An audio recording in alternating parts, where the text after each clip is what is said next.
చేస్తున్నాం. దాదాపు 3 సంవత్సరాలు కావస్తుంది. కాంగ్రెస్ ప్రభుత్వం వచ్చి నుండి రాష్ట్ర వ్యాప్తంగా ఫుడ్ పాయిజన్ అవ్వడం జరుగుతుంది. దీనిపై ఇంతవరకు ముఖ్యమంత్రి గారు రివ్యూ మీటింగ్ పెట్టకుండా, వాళ్ళపై చర్యలు తీసుకోకుండా నామాత్రంగా తూతూ మంత్రంగా చర్యలు తీసుకుంటాడు. కాబట్టే విద్యార్థులకు ఫుడ్ వేయడం జరుగుతుంది.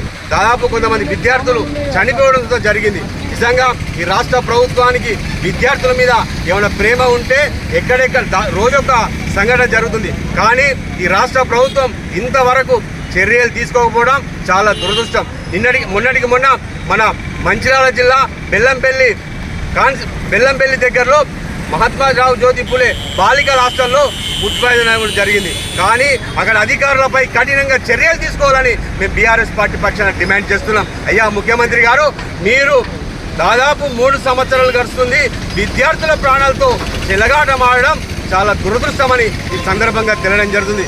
ముఖ్యమంత్రి గారు, మీరు వెంటనే రాష్ట్రంలో ఫుడ్ పాయిజన్ అవుతున్న హాస్టళ్లపై రివ్యూ మీటింగ్ పెట్టి అధికారులపై చర్యలు తీసుకోవాలని మేము డిమాండ్ చేస్తున్నాం. అవసరమైతే అధికారులను శాశ్వతంగా డిస్మిస్ చేయాలని మేము డిమాండ్ చేస్తున్నాం. ఎందుకంటే విద్యార్థులు హాస్టల్లో చదివే విద్యార్థులంట పేద విద్యార్థులే.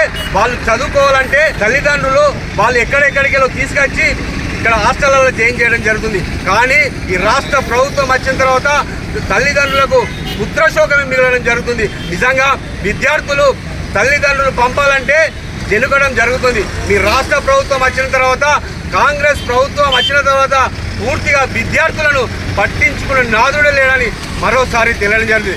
అందులో భాగంగానే ఈరోజు అంబేద్కర్ గారికి మీకు కలలోకి వచ్చి హితబోధన చేసి గురుకులలో ఫుడ్ పాయిజన్ కాకుండా చూడాలని మేము అంబేద్కర్ గారికి ఈరోజు వినతి పత్రం ఇవ్వడం జరిగింది. ఇప్పటికైనా ముఖ్యమంత్రి గారు, మీరు వెంటనే ఎక్కడెక్కడ ఫుడ్ పాయిజన్ అవుతుందో వాటిపై చర్యలు తీసుకోవాలని మేము బీఆర్ఎస్ పార్టీ విద్యార్థి భవన్ నుంచి డిమాండ్ చేస్తున్నాం. లేకపోతే ఖచ్చితంగా విద్యార్థి ఆధ్వర్యంలో విద్యార్థులతో కలిసి ఆందోళన కార్యక్రమానికి శ్రీకారం చుడతామని ఈ సందర్భంగా తెలియడం జరుగుతుంది. BRS party working president KTR గారి నాయకత్వంలో విద్యార్థులకు ఎక్కడ అన్యాయం జరిగినా అండగా నిలబడతామని మరోసారి తెలియడం జరుగుతుంది. ఖచ్చితంగా ఫుడ్ పాయిజన్ అయిన అధికారులపై చర్యలు తీసుకోవాలి.